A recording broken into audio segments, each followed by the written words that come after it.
Hi everyone, I am Adolfo Neto, a professor at the Federal University of Technology, Paraná, Curitiba, Brazil, and this is the Professor Adolfo Neto Podcast. In this podcast, I interview professionals from the field of computing and related areas. Today, I'm delighted to have Peter Ullrich on the show, and Peter is the founder of Indie Courses and a senior Elixir engineer. He has a background in psychology, is a prog author, public speaker, and blogger. Peter is also an active X, formerly Twitter user, which is where I found him. And he's passionate about software architecture, product engineering, and sharing knowledge. Peter, welcome to the podcast. Thanks for having accepted my invitation. Do you have anything to add to your presentation? Oh, no, I think you nailed it. It was long enough, I think. Thank you very much for having me. It's a pleasure. You're welcome. There's much more information about you in your website, but we won't have time to cover all of your adventures, even outside the work. But just a curiosity, where are you right now? Are you in the Netherlands and are you Dutch?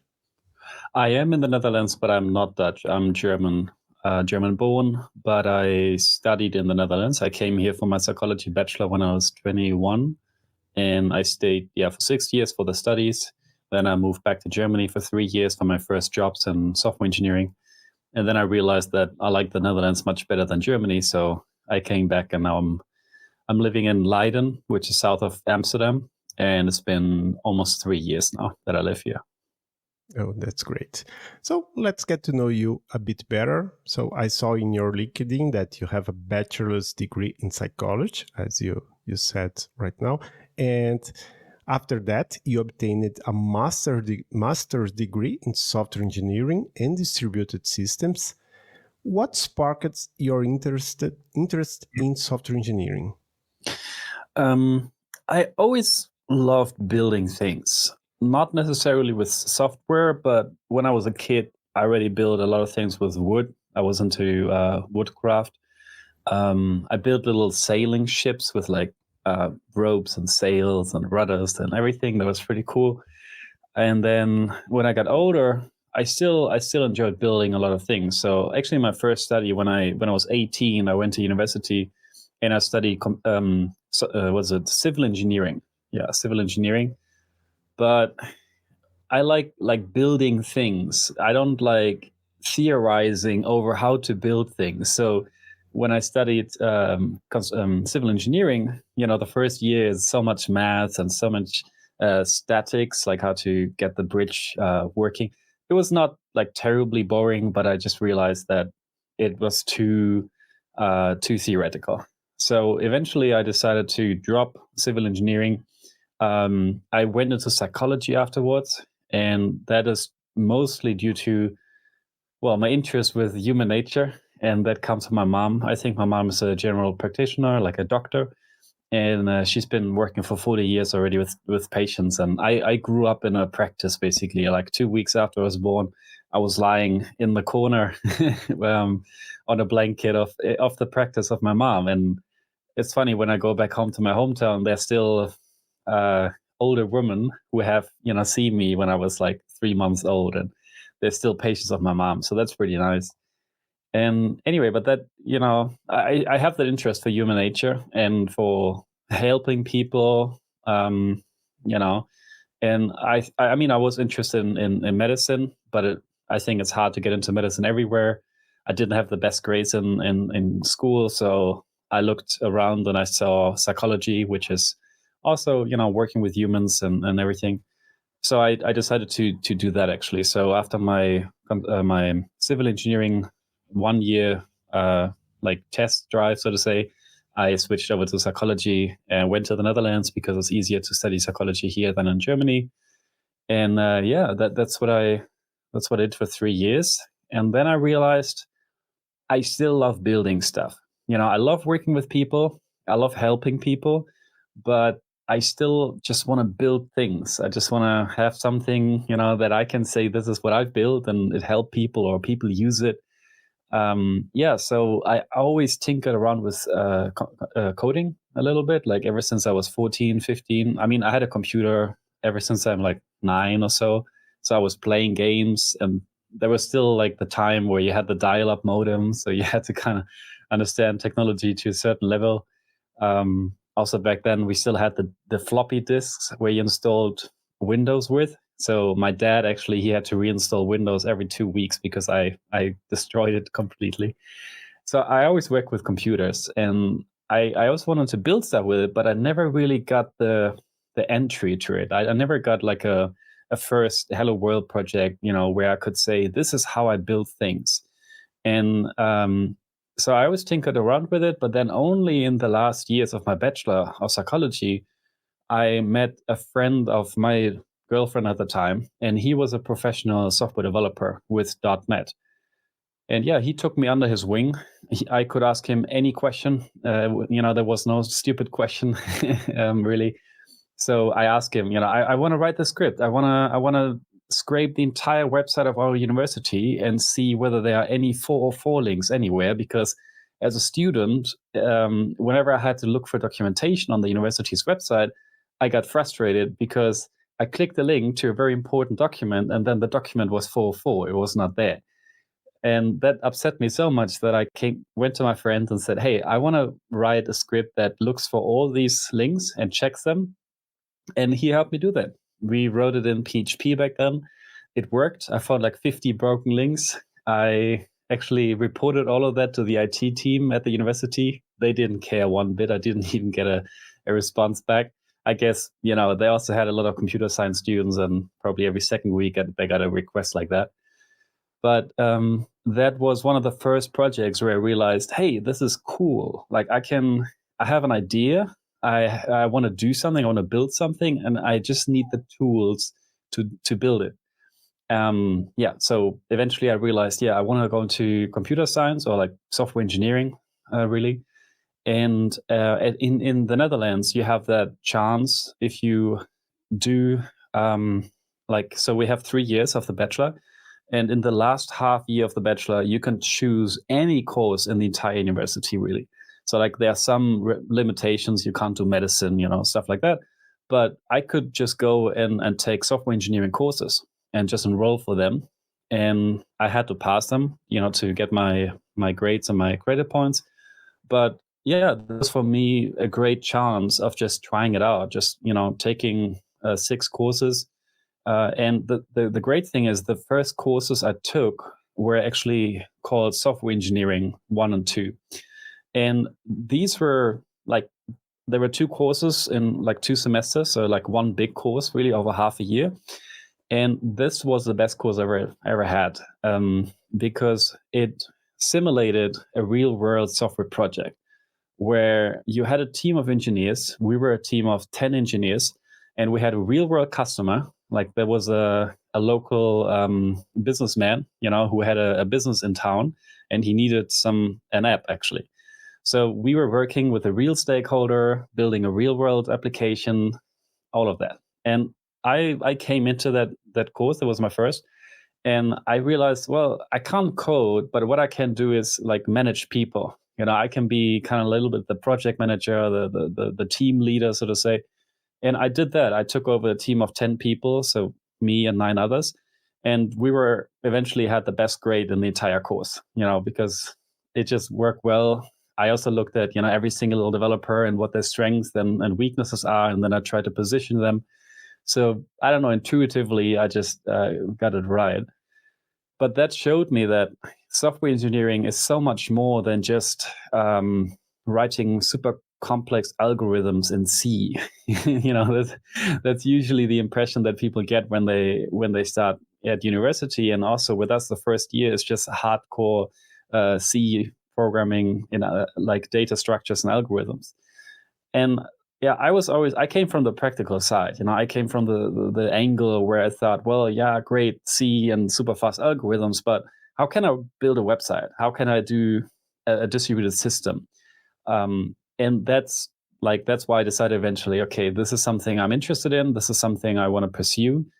And because of my university allowed me to switch from the bachelor eventually to the master in software engineering, I decided to do that. And yeah, I had 2 great years.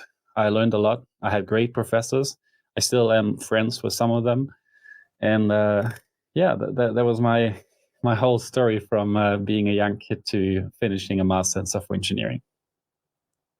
It was at TU Delft, right? No, that was a University of Groningen. Oh, sorry. Yes. That's in the north of the Netherlands. And was the course in English? Yes, everything, my bachelor in psychology, the master in software engineering, everything was in English. The Netherlands are really, really big on having international students.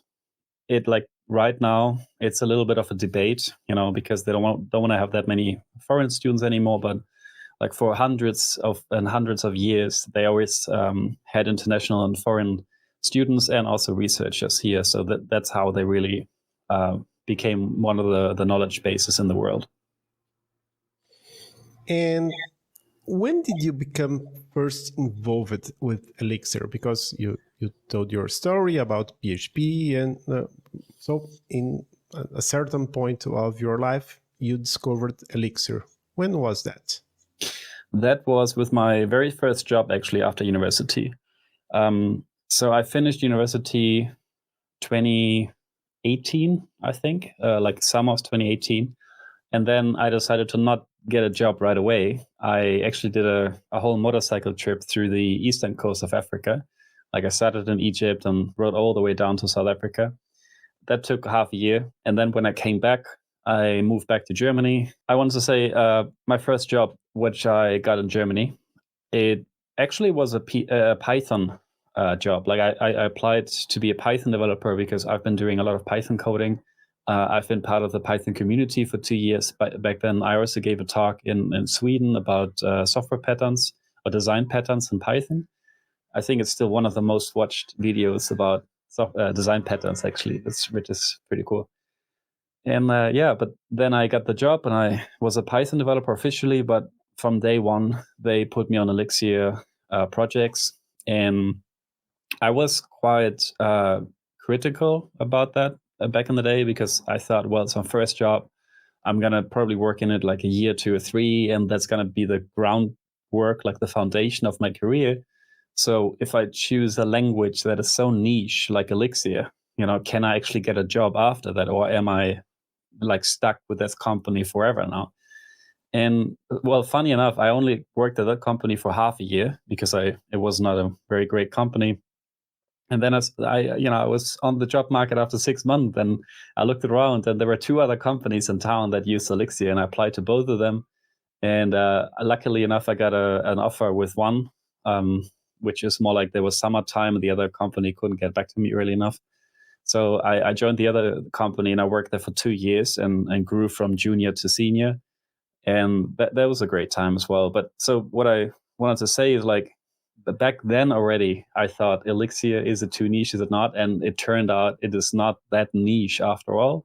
You can still find jobs if you look for them. And I must say also that because I chose this language, I think that I could progress much faster, because it teaches you so many things about distributed distributed systems, high level things that in other languages are not really covered, and they're just built into Elixir, and you just have to learn them. So I think it's a really good language to get started because it's easy, but then very quickly you get exposed to these more advanced topics, and you can either dive into them, try to understand them, or you ignore them. It's fine either way. But if you choose to dive into them, then you will actually progress much faster as an engineer, I think. And now let's talk about indie courses. You created indie courses. What is it, and why did you create it? Yeah. So Indie Courses is a video course platform for indie creators. And I built it and I launched it like 2 months ago, end of January. And I built it because last year I created my very first video course. And it was called, or it's still called, Build an MVP with Elixir. And the angle here is, take beginners of coding and also beginners of Elixir and teach them how to create an application, deploy it, have some continuous deployment in place, how to add payments with Lemon Squeezy. So teach you everything that you need to know to build a product and to deploy it and to actually get paying customers with it. And that was the goal of the video course. And yeah, I launched it last year around this time as well. And I had a problem finding a platform where I can host the video course, because there are many, many out there, but a lot of them, they focus more on the high end, like on professional educators that want to have like an online community and certifications and quizzes and drip lessons and everything. And then on the other side, you have very basic, well, not basic, but you have Udemy, basically. Udemy is the biggest player on the market. And they're fine, but also there's like, they take 2/3 of your profits when they sell your video course. If you have an affiliate link and people buy it, then you get 97% of the basically all of it, which is great. But most of your sales come through the marketplace. So like for me, I didn't want to sell my video course there because I wanted to make some money with it, So yeah, eventually I settled on Gumroad because they were the only platform where I had 10% fees. Effectively, they were like 12.5% because the Gumroad tricks a little, like all of them trick a little bit with how they calculate transaction fees. But I settled on Gumroad, and Gumroad was the only platform that allowed video streaming right on the platform. Like if you use something like Lemon Squeezy, people can buy the course, but then they have to download the course to the local computer and watch it there. And I didn't want to have that. I want to have at least like basic streaming. So I chose Gumroad, but then I realized they don't have all these features that I want. They don't have student comments. They don't have auto transcriptions. They don't have like optimized video streaming for mobile and other devices. Anyway, I decided eventually I need to have my own video course platform. And that's what I built last year for like 7 months, 8 months. And this year in end of January, I launched it. And yeah, it's my full-time job. I mean, I have a 2-day, a 3-day a week freelance gig to pay my bills, but all the other days I'm working full-time on indie courses. So yeah, it's been a great ride so far. So if someone wants to create a course and publish on indie courses, is that person just has to go to the website and they have the instructions there? Or are you still in a phase where you are personally selecting who can publish courses there? No, anybody who has a video course can publish. I mean, I will check it that it's legal and like we can't offer adult material, for example, that kind of stuff. But if you have a video course, just the videos. It's basically you could also go to YouTube and upload the same on YouTube, but then you wouldn't get paid for it. So instead of that, you can go to indie courses, just upload your videos there, sell them, make a couple of $1,000s if you can, and it should be as easy as using YouTube. I don't have that many instructions yet for how to create a video course. However, for that, there's a great video course out there by Aaron Francis, and it's called screencasting.com. So if you look for screencasting.com, it's like a $250 video course, but it's worth every single cent. Like that will teach you how to create really high quality video courses. And once you have that video course, you can go to indie courses and sell it there. Okay, and before creating indie courses, you already told us that you created a video course, built an MVP with Elixir, and you also wrote a short book, Building Table Views with Phoenix Live View. How did that experience help you in creating indie courses? Yeah, the book especially, it showed me that there is not that much money in writing books, unfortunately. And that's something that many authors have told me. Like if you write a book, it's more for your own reputation. It's not for making bank. Although there are exceptions, no question about it. But I would say if just anybody writes a book, sure, you can make a couple of thousands with it, but you won't get rich. So I like writing. So actually it's a love-hate relationship. I hate writing, but I also love it at the same time. I hate because sometimes I get into this perfectionistic mode where I just like double read every single word that I just wrote. And that is really, really tiring. but sometimes also it just flows. And that is the moments where I love it. So I decided, to step up my game from writing blog posts to writing a full book. Well, I mean, it's a small book, like 60 pages, 65. But I wanted to give it a try to see how the experience is. And it's not terrible, but it's not for me, honestly. Like I rather like to talk, as you might, experience already. I like to educate with my hands and gestures and, all this. So, and that is also much easier for me. Like I can just create a 10-minute video in, 10 minutes and then edit it in half an hour. And if I would write the stuff that I wanted to teach, it would take me a couple of hours at least. So I rather prefer a video. And yeah, so that experience led me to writing the book, led me to the decision to create a video course. And I did that, around this time last year. It took me 2 months approximately.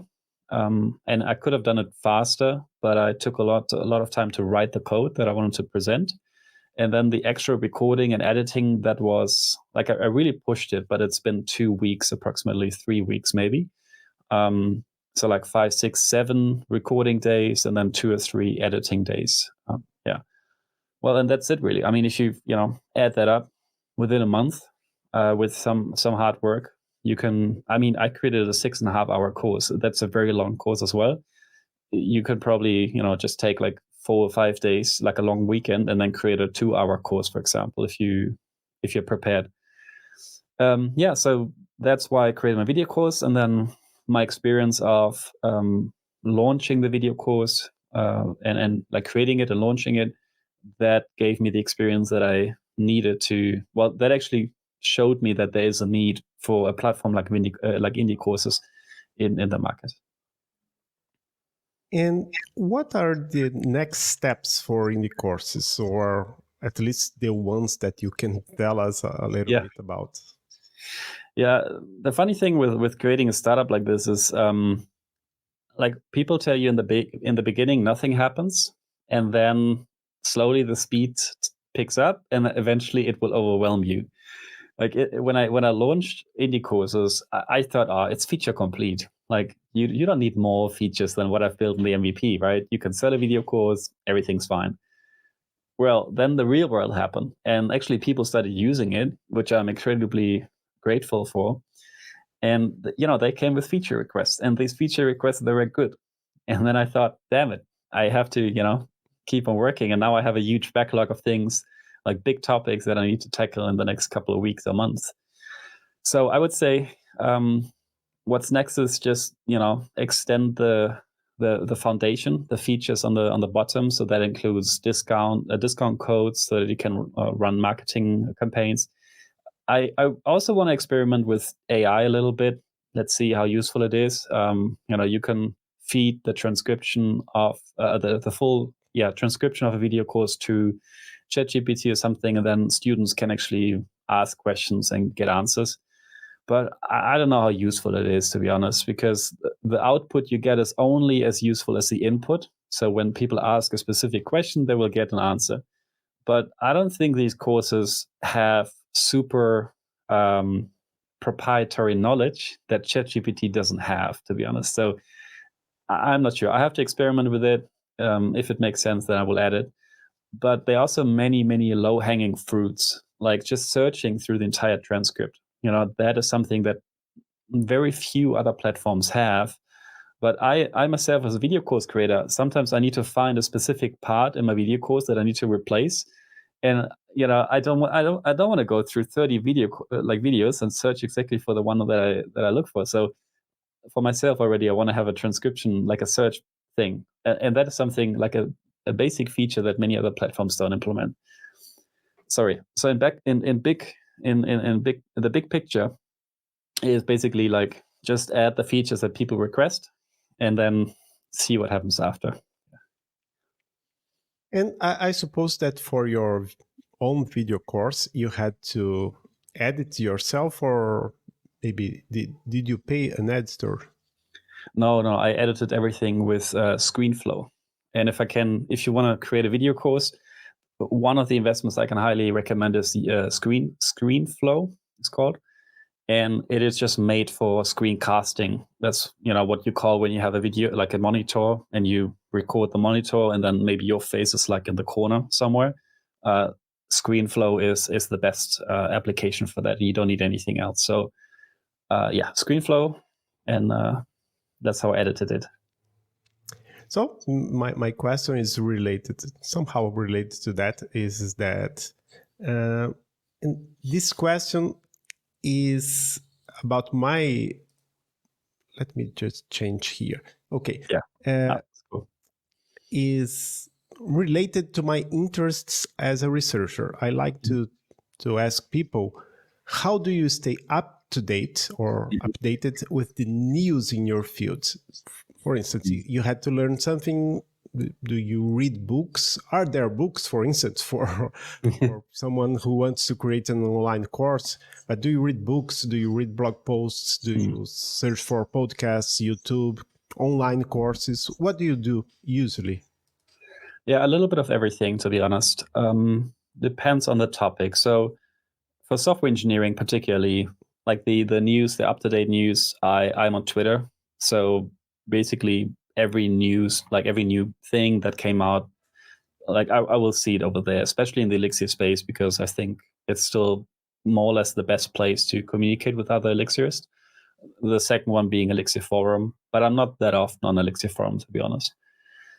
So for Elixir, it's just following Twitter, reading the blog posts that people write. I love reading blog posts, and honestly, there's so many. Like, you wouldn't believe how short a blog post can be and how valuable it can be. Like, people think, oh, I need to write these big 2,000-word blog posts and only then I can publish. No. The other day, I read a blog post that was like 2 paragraphs, and actually it could have been 1 paragraph. And it just showed how to change a setting in Flowkey, which is the HTML parsing library for live view testing. So when you do live view tests and then you get some HTML back and you want to see that there's a certain string in that HTML, or you want to like select an element and then look for the text, you use Flowkey basically. And Flowkey does a thing where it escapes HTML when it passes the HTML. So if you have a name like Harry, like O and then a dot or dash, Harry, it will escape that. It will like make an ampersand 59, whatever. And if you assert against that in your test, like you say, hey, this HTML should have the name, Harry, it will fail. So there is a setting, and it's not documented by Flowkey. It's just in the code somewhere, and it actually disables the escaping, and that means that what you get back, the text that you get back from Flowkey is still O dash Harry, on a dash but an apostrophe.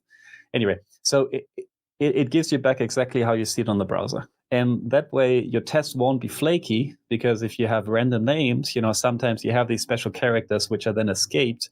So that was the main source of flakiness in my tests, this particular little configuration. And I didn't know about it for 3 years. And every single time that my test failed, I was like, there needs to be a solution for this. And then somebody wrote a very small blog post, like two paragraphs about it. And I read it and I was like, this just changed my world, really. Yeah. Sorry, long story about the small little thing, but I just wanted to encourage people, if you have a small little thing that you learn, during your day, like, hey, you just learn how to, fix this, for example, just write it on your blog post, just like a small little 1-2 paragraph thing, publish it, bam, and then let Google indexing does the rest, and Twitter, the algorithm of Twitter. Sorry, long story about that. I wanted to say, for software engineering, yes, Twitter, blog posts, Elixir Forum. Also, there are many, many good books if you want to dive into topics like software engineering, software architecture, software design. There are a lot of like enterprise patterns by something. Patterns of enterprise application architecture is always a good book. Yeah, and there's also one. They are just called Software Architecture. It's recently came out. There's also one about domain-driven design, a new one that came out 2 years ago. Like, these are all great books if you want to get started with like higher level, bigger picture software architecture topics. Yeah. So that's about software engineering, really. Yeah. Because I'm currently a business owner and startup founder, I needed to learn a lot about other things than engineering, like marketing and product positioning, pricing. There are tons of good books out there, and if you dive into like how to create a startup, they will always, there will be the same suggestions for books, and like one of them is the Mom Test. If you start your product, like the Mom Test is a book that explains to you how you can validate your idea. Is it too complicated? Is it simple enough so that customers can understand it or not? The Mom Test to get started. Then you have Traction is graded for marketing, because I didn't even know how many channels of marketing exist. What can you do to get people see your product, basically? So Traction is a good one. And then you get the one-page marketing plan, which is a good one for creating your marketing strategy. Just want to say there are many, many good books out there. That's how I learned about these. So a little bit of everything. YouTube, one last thing. If you want to go into SEO, because if you want to do marketing, you want to write content, and then you want to have high-ranking content on Google, the Ahrefs YouTube channel, it is amazing. It will give you all the foundations, all the information you need to start creating content that is kind of targeted at both your own customers, but also at the larger audience, so that you get new customers that way too. Sorry, now I'm going to shut up a little bit. No, that's okay. Many great links to several kinds of content. So thank you, Peter. Thank you for sharing your experience and insights. Is there anything else you'd like to add before we wrap up? Not really. You can, if you want to follow me, like I'm on Twitter, PJ Ullrich. My personal blog is at peterullrich.com. I haven't really written a lot of blog posts in the last 2 months. I'm sorry for that. I have a long list of topics, but I just don't have the time. And otherwise, if you have any video courses you would like to sell, indiecourses.com is my startup. And I will be at ElixirConf Europe in Lisbon in like a month or so. So if you're there, shoot me a tweet or just walk up to me, and I'm glad to say hi to you. Thank you again, Peter, and a big thank you to all our listeners for joining us today. We appreciate your time and attention. Until next time, goodbye. Thank you very much. Goodbye. If you are curious and ready to take your Elixir language skills to the next level, check out my affiliate link to the ELXPRO course in the episode description.